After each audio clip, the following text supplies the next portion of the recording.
5 seconds. I am glad that I have been asked to lead our discussions on energy issues.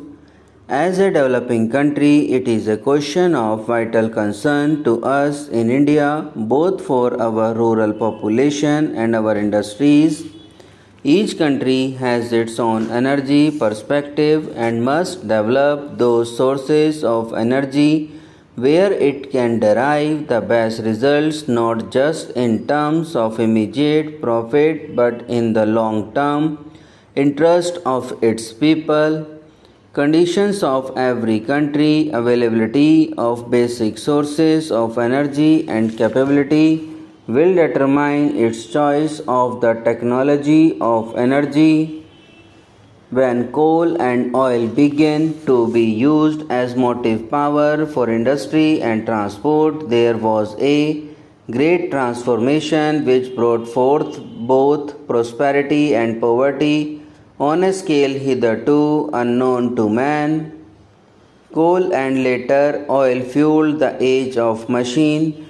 Oil began to replace coal because of its cheapness and superior utility. Its cheap price and assured supply lulled the industrial world into a sense of complacency, with the result that despite the known limited people period of exhaustion, no efforts were made to study alternatives. The world suddenly awakened with a shock to find that these treasures are finite and that they could be very expensive. In fact, it is quite safe to presume that even the current prices would hold good for more than a short period. Consequently, we have all to become conservatives or conservationists, if you like, and the wasting spree has to come to an end. It is certain that if we go on burning up the fossil fuel like this, the lights will go out everywhere much sooner than expected. Is it for such a fate of chilly darkness that human intelligence has striven all these centuries progressively to a happier state of living? What avails it if man, in an attempt to exploit nature, should be vanquished by his own folly of extravagance? This wisdom, which has dawned on us, was prefigured in our own country. Gandhiji tried to put across to his countrymen that man should not become a slave to the machine and victim of the machine age. He wanted us to develop an integral personality in communion with the environment and with fellow men.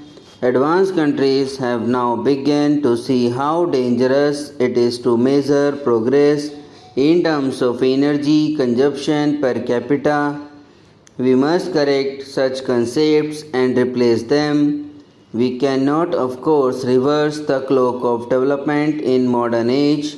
Pollution is one of the worst of them, and the sources of energy has to be so chosen that the evils of pollution and degradation of environment are reduced to the minimum.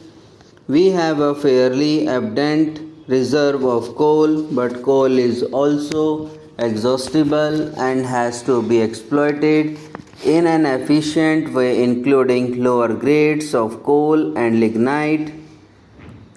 The pollution would also have to be seriously tackled.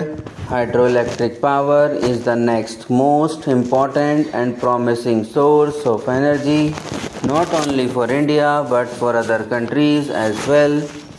What is better still is that with hydropower, the risk of pollution is neither so strong nor unmanageable.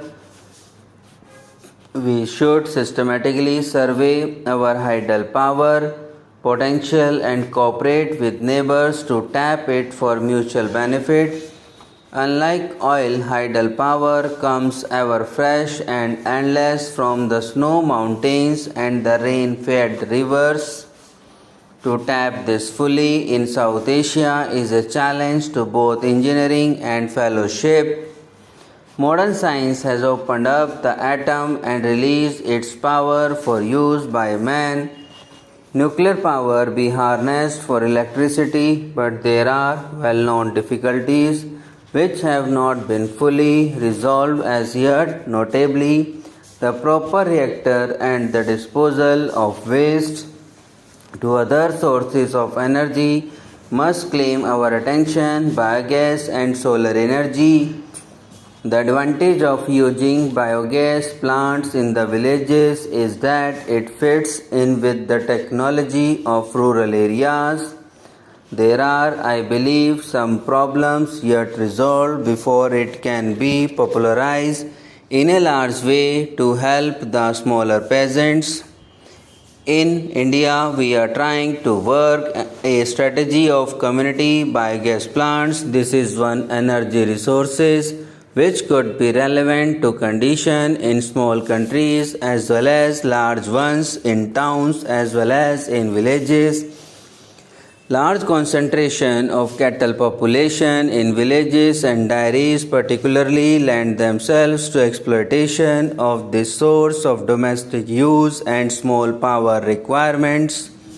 It also provides a good opportunity for regional technical cooperation among centuries.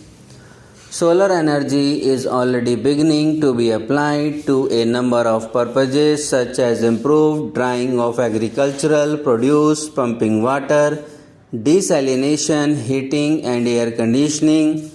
Many countries are carrying on research into the application of solar energy.